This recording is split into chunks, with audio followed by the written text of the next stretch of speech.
Nabad, hello, Assalamu alaikum, Ramadan Kareem. I hope everybody's doing well. Thank you for all your support and prayers. Welcome to the new followers. I am Dr. Hodan, your board certified OBGYN and women's health expert. I love to share information about building up your knowledge about your health, and really importantly, we need to. Hi, Dr. Sam, for joining. When you know better, you do better. You can be better. I am sitting outside and in the backyard, enjoying the sunshine in my house. It's a blessing. Thank God, alhamdulillah. So thank you, Dr. Sam. Dr. Sam is one of the most important people who has helped me get through my journey of dealing with COVID. My journey is not over, it's still going, but it is a blessing to be sitting here with you today, and it's another day. So Ramadan Kareem to everybody who's celebrating and going through this journey as well. It is a blessed month. I miss seeing you guys and talking to you. I promise to reply to your posts and your questions and your messages. Please be patient with me as I build up my strength as well too. And حدوني mahadsanid Ramadan Kareem marka hore kulligiin oo dhan caafimaad baan idin rajaynayaa. Mashaalaah gurigayga hadda 1 week baan joogay. Hello cousin Ahmed Yusuf, thank you walaal. So adduunkani waad arkaysaa bishan oo Ramadaan tahay inaan ducaysano. adduunkani caafimaadkeena wax u fiican adduunkan ma jiro. Caafimaad haddaad haysan waxana adduunkani waxana kuma taray. Waxaad samayn kartid lacag kastaba, waxaad baratay caafimaadkaagana marka muhiimka inaan xooga saarno weeyaan, inaan nafteena ilaalino weeyaan. Yes cousin, I will call you back, I promise, today as soon as I get off the message here. Be safe. Do not think you're safe just because you never had any symptoms or you've never had anything happen to you. This is a journey that we are still going to be dealing with until the summertime, everybody. So yes, there are states here in the United States who have left their stay-home orders and are starting to open up. So please do not think life is back to like normal like before. This is going to be our new normal. So hamoodin hadda gurihiini hadalni ogalina kasoo baxdiin. Yes, waa Ramadan, inaan gurigeena joogno weli weeyaan, inaan gurigeena ku cibaadaysano, ku tukano. Dad badan ayaa wacdiga soo gelinaya, internetka ka daawan karno, sheekhi badan, mahadsanid, mashallah. So waxaad doonaysin aan samayn lahayn dadka isu tagayni Ramadan sidii hore ma noqonaysa, laakiin ma aha inaan taa ka xanaaqno, ma aha wax aan caafimaadkeena badbaadinayna weeyaan. Inaan joojino ma ahan mask xidhano is very important. In a mask wali la sii xidho. So it's really important. It's a month of Ramadan. It's a month of fasting for those who don't know. And it's a month that you spend time with your family. People come over and break their fast together. And we can't do that, right? So yes, some states have opened up, but please don't be starting no big parties and big celebrations right away, because we're not out of the woods yet, right? So we have not been cleared. We still have a lot to learn about this virus. There are people who haven't gotten it yet now coming out of, being staying at home and now may get it because they're going all to these events and celebrations. And I hear all these people doing all these big parties, and no judgment, but seriously, like, ease into it. There are many days ahead, God willingly, if you have your health, that you can go on and enjoy the celebrations. You don't need to have the big celebrations and invite everybody that you have not seen for months because you just want to have a get together because they opened the states. Please ease into it. 10 people or less. Let's be realistic here. Our lives are changed, and until we get more knowledge and we possibly having a vaccine, we possibly can do better testing. People have false negative tests and are told that they're fine, but then they have symptoms that go on for several weeks. That includes me. No, be careful. so waxaan doonay inii sheego caafimaadkeena waxay ku xidhantay gacanteena adigoo ramadaantii dadkii laisu imanayey sidii hore inaan ku degdegan maan usoo tagna ma aha cuntadiis laisu imanayey oo qof gurigii ramadaankii aan laisu imanayey maalmahaas dadku way sugi jireen waa la farxi jireen waa bil weli farxada waa bil weli la cibaadaysanayo laakiin ma aha inaan ku degdegno isu nimaadno anigoo hadda maray wiigii afraad baan calaamaadahayga isku arkay aniga hadda gurigaygii 1 week baan joogay and gurigaygii hi Abdi Bidhan, thank you for joining. So and Roda and Fanah and Mohid, I'm going to try to keep saying everybody's names but I may not keep up. So ano gurigayga jooga Mashaalaah aabbayo hooyaday ayaa nabadbaadiyey aniga xaajigayga wada caruurta iyo aniga xanuunkayga maan ka bixin lahayn aan welina waan u baahanay caawimo tamarteedii sideedii hore ma aha markaan guriga joogo waxaan xidhanahay mask. When I'm at home here, I'm wearing my mask, even though it's week 4 for me, right? Since my symptoms started. My parents are home with me. My parents have helped so much, God bless them, with me and my husband and our kids. But I have a separate room, okay? I wear my mask. I'm going to keep wearing my mask until 6 weeks out. There's a new study that came out. Thank you, Dr. Sam. I'm going to jump between English and Somali. So all the new followers, you know that I jump between my native tongue, my mother tongue, because I want my people not to miss out on sharing our education, because sharing is caring. I care for everybody to be better and be wealthy in their health, okay?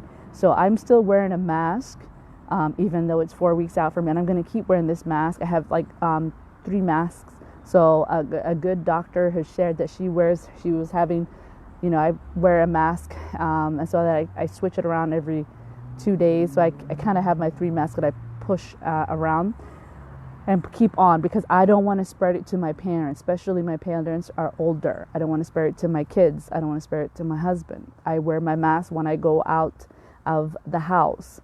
When I go in my room, then I take my mask off. Right now, I'm sitting outside.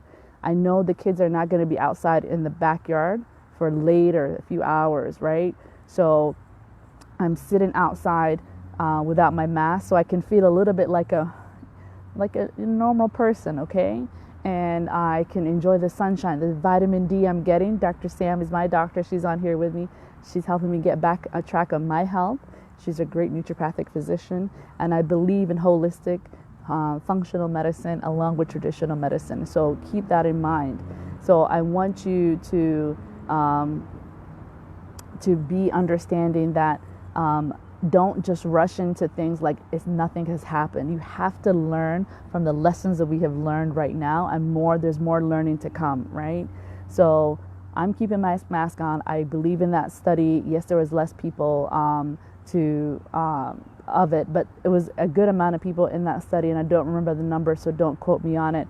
But they said some people can still shed the virus up to 6 weeks. So what's the best way to protect others is put your mask on. Put your mask on, even if you're recovering from the virus, or you've had symptoms, even if you haven't had a positive test, even if you haven't had even if you had a negative test but your symptoms kept coming and they were getting worse. That's what I experienced. Even if you're not sure if you had it, if you can just keep your mask on when you go outside. It's just really scary how some people, even though some states are allowing people to go out, people are not wearing masks. Please wear your mask. That protects, more importantly, protects the other people around you who don't know what kind of health problems they have. You don't know how they will react to the virus, and you may be fine and carrying it and bringing it to somebody, accidentally, and you didn't know. If you knew better, you would have worn your mask. So I'm telling you, so be better, know better, do better. Put your mask on, even if you're recovering at home with your family.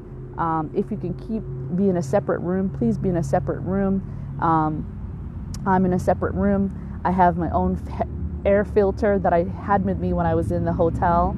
And so that air filter is in my room, and I go in my room. That's where I eat my food, and then I use the plates, the cups, and the utensils We wash that in the dishwasher. Nobody shares the plates with me. I don't want my family sharing utensils with me. So that's what I wanted to say. So now I'm going to switch back to the Somali. Yes, Musa, thank you. I will do that. So gurigeygii baan hadda kusoo noqday 1 week baa kasoo wareegtay. Alhamdulillah. And Ramadan, just in time for Ramadan. So Ramadan Kareem, everybody. And maanta waxaan doonay inii sheego caafimaadkiina wali islaaliya. Hadday statekaaga furay oo tiri sida I think Ohio furtay, Georgia way furtay, Michigan way soo socotaa, dhowr state badan ayaa furan oo Mareykan. So ma aha inaad sidii hore noloshaada ku noqotid, ma aha inaad xaflad iyo party ku carartid asameynaysid.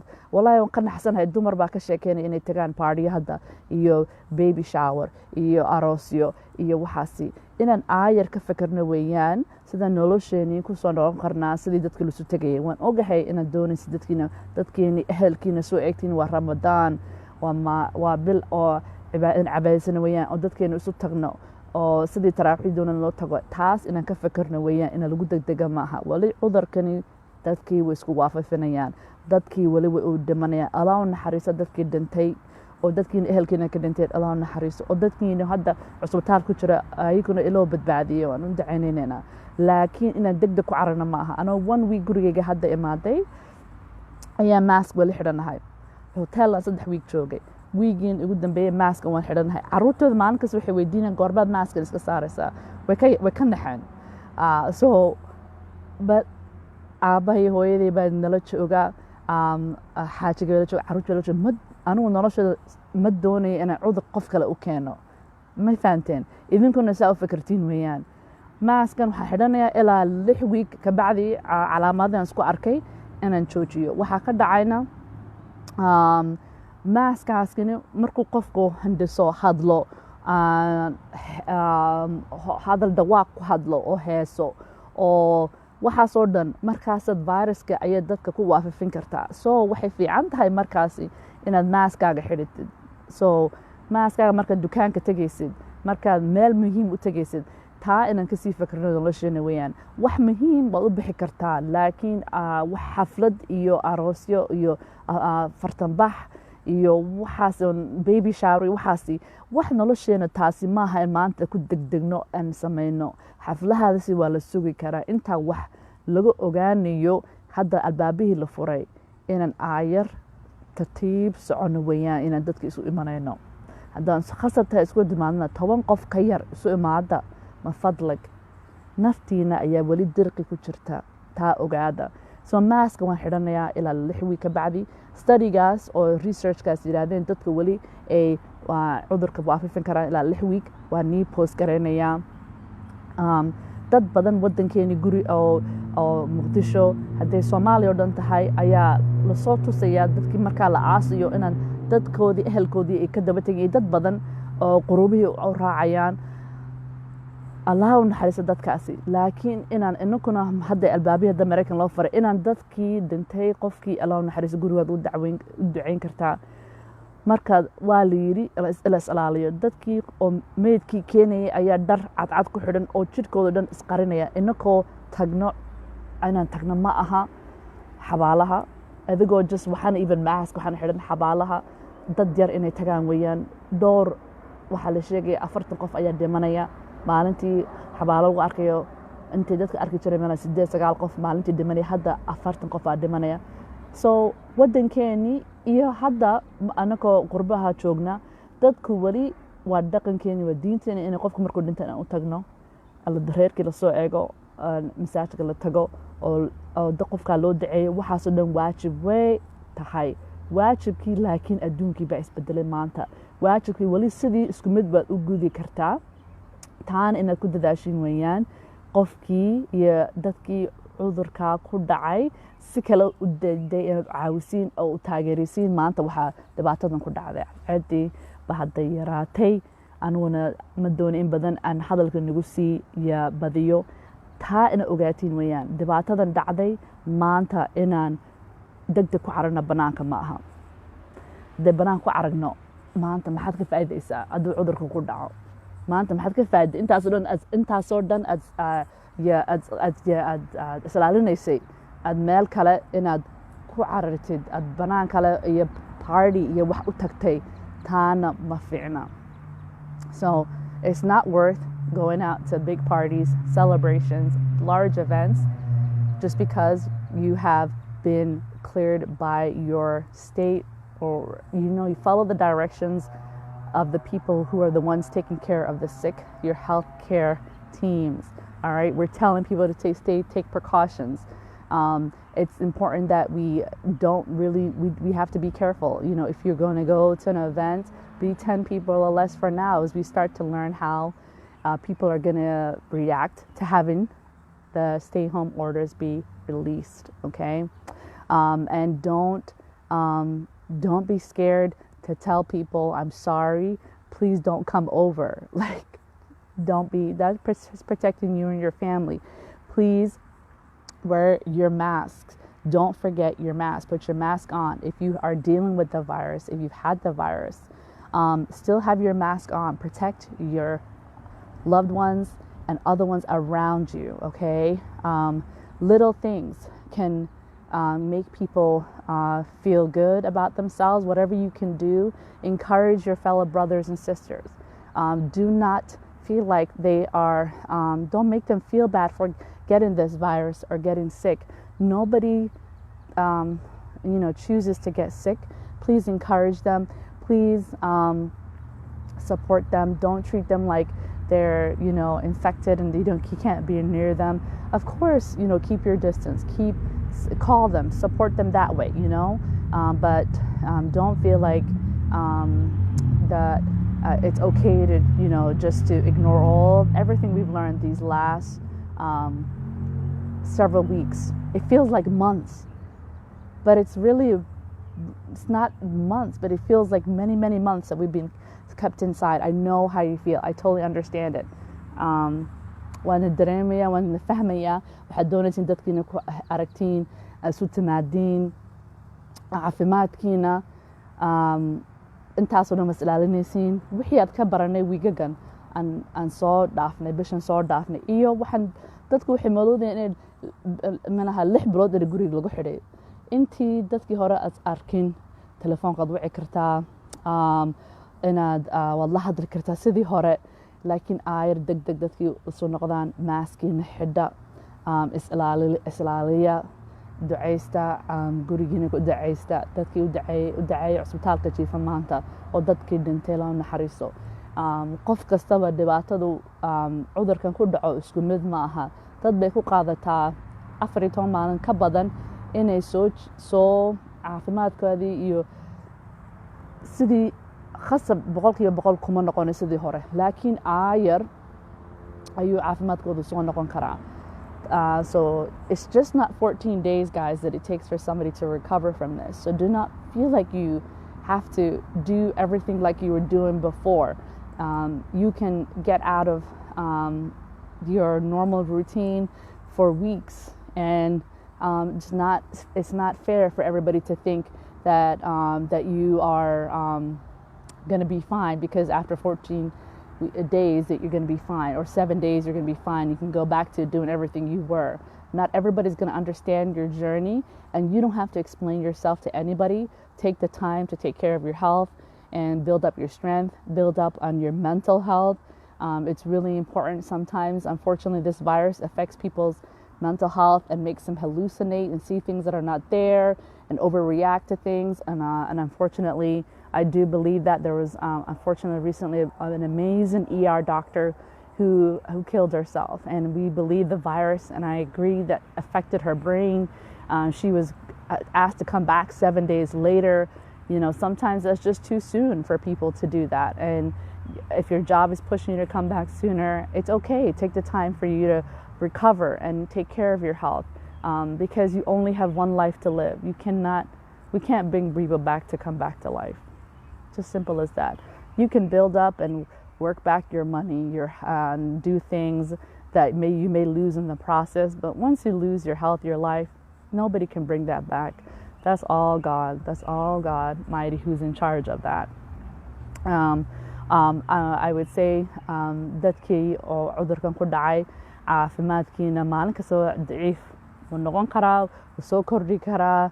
14 maalmood maaha khasab inaad gudin 14 gudaheeda inaad caafimaadkooda si hore inuu noqdo dad baa calaamado wali isku sii arka oo tamar daraan oo dadaalaya sidii hore dooni u dadaalaan laakiin jirkoodii baa aayar si wali si dambeeya dad baa dhiikar ku dhacaan dad baa cudurro wadnaha ku dhacaan dad baa cudurraha sababaha wali lasii wadaa dhowr wiig ka bacdiina khasa mahana degdeg shaqadii ku noqotid iyo wixii kale haddee dehelkaa ku caawin karaan weydii dadkii u sheegna shaqadii haddaad degdeg u noqon karin adiga dhakhtarkaaga isla ogaada maxay xaaladahooda marayaan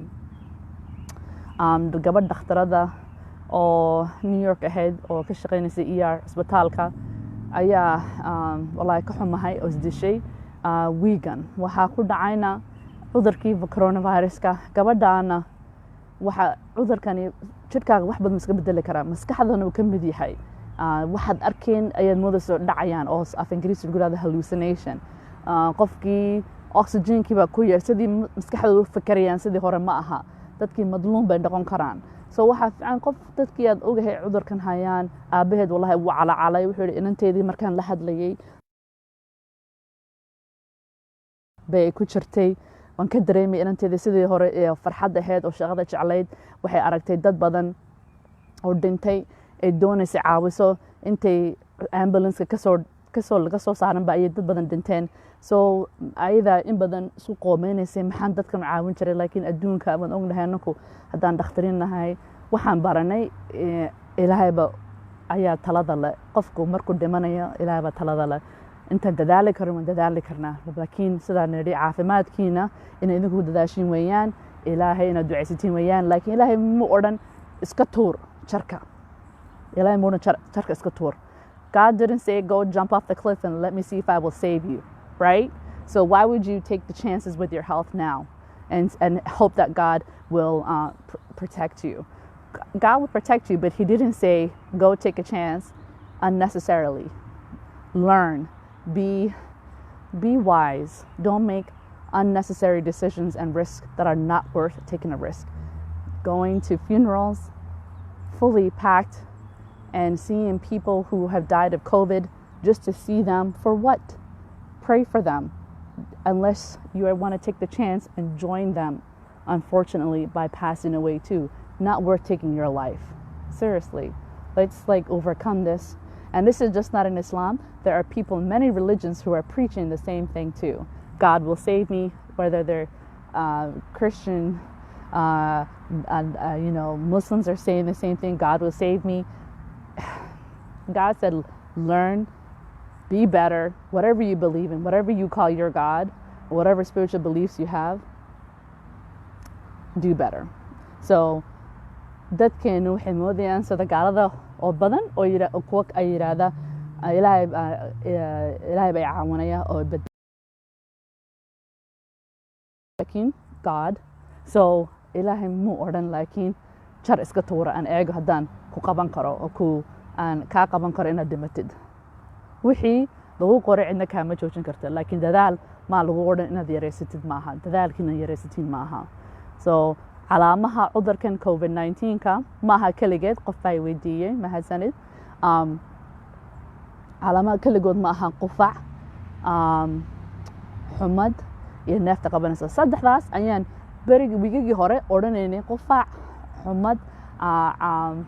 xumad qufac iyo neefta qabanaysa ayaa muhiim ahaa right laakiin hadda waxaan ku sii darnay maalin kasta sii arkayno calaamadahaasi waxa weeyaan kale oo dadku arki karaan waa hunqaaco waa lablabo ilaalug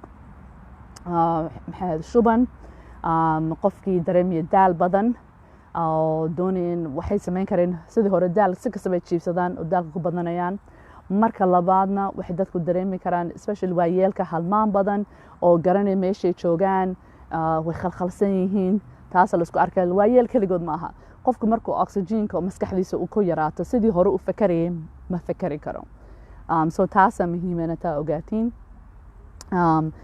so the other symptoms signs of COVID we always kept mentioning all these weeks before was cough fever and shortness of breath but there's other symptoms like nausea vomiting diarrhea having people very fatigued and tired having times people who are forgetful, and mostly more in our elderly patients. But when you have less oxygen to your brain, you're not thinking straight. So you're kind of a little bit off, and so you don't know where you're at. Sometimes you're forgetting more things. So those could be signs that occurs.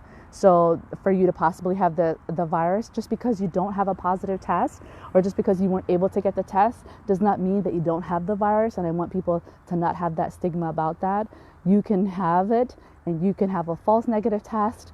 You can have it and not be able to get a test. It's really important you keep track of your symptoms and that you discuss it with your own doctor. Remember, I try to give as much educational videos, not to treat you like my own patients. No, I'm not building a patient-physician relationship. I'm encouraging you to know better, you do better, and then you have those important discussions with your own doctor who knows more about your health and how to manage you more carefully. When you meet with your own doctor, you can have a better discussion with that of more importantly. And I encourage those. Thank you all for your support and your prayers, who have been supporting me and sending me well wishes. I thank you for that.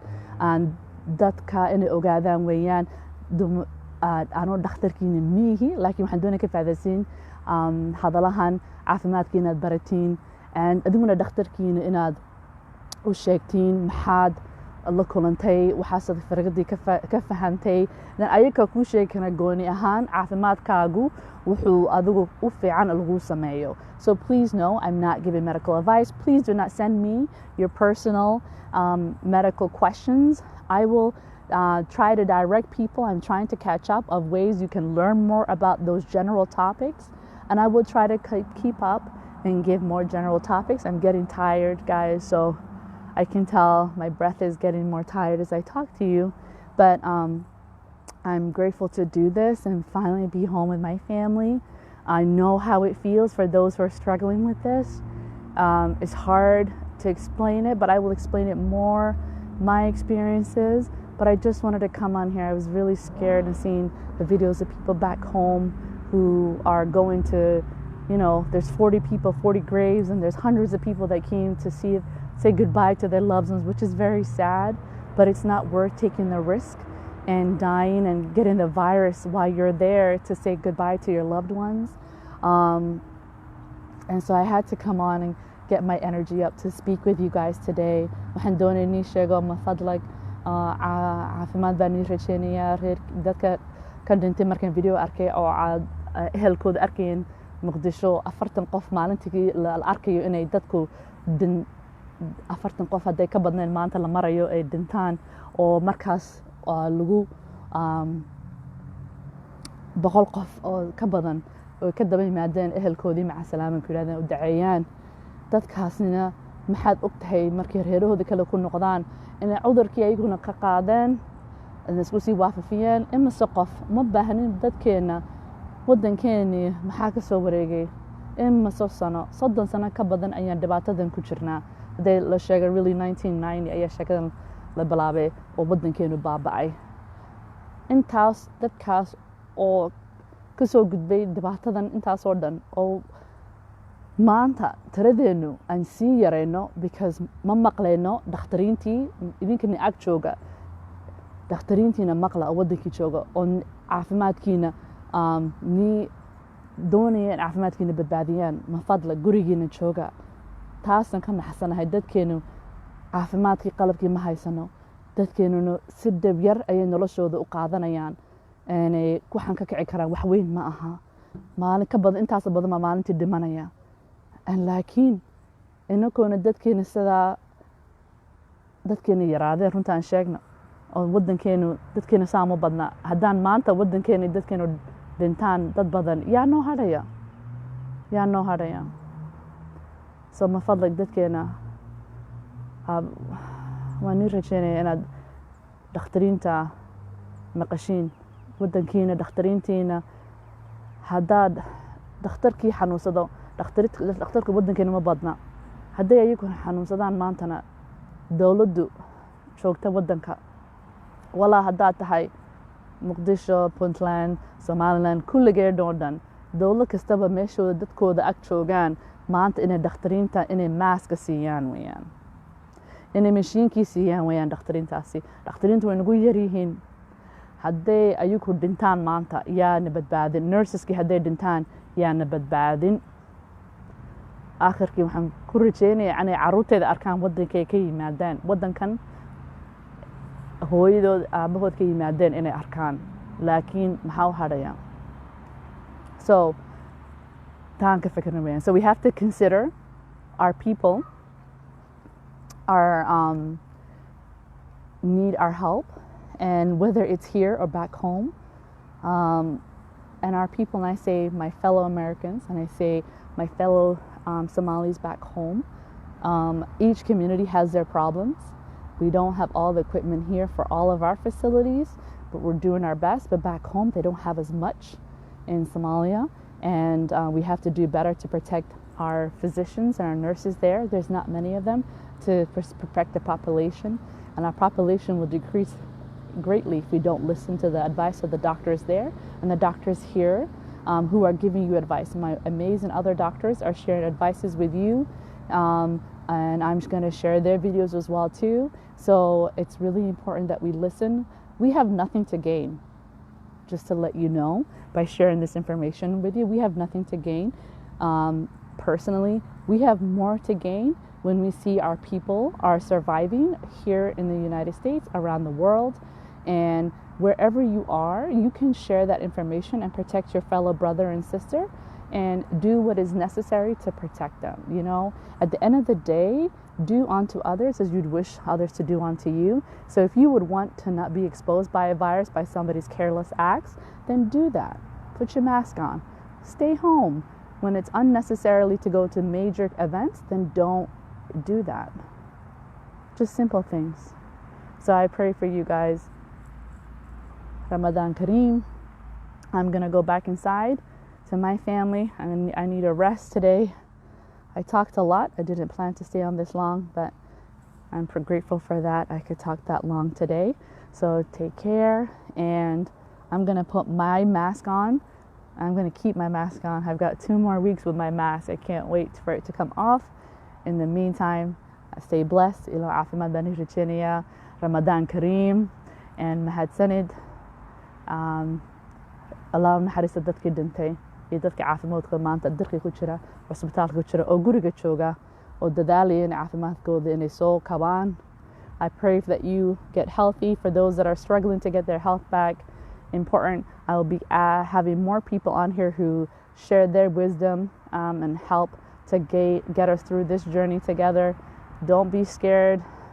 Don't be worried what anybody says.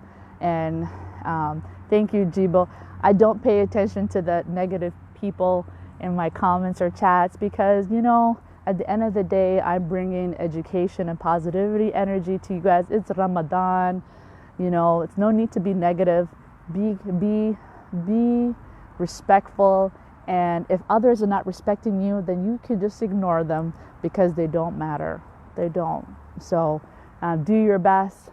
Try your best, protect your brothers and sisters all around you, and love and support will get us through this. Not hate, not being disrespectful and negative to each other is not worth it. Life is too short. Life is too short. Nolosha saasid ka tagi karta caafimaadkaaga iyo adduunka ka tagi kartaa. Xumaan iyo nacayb iyo dagaal adduunka waxana ma taro. Mahadsanid. Ramadan Kareem. Assalamu alaikum. Assalamu.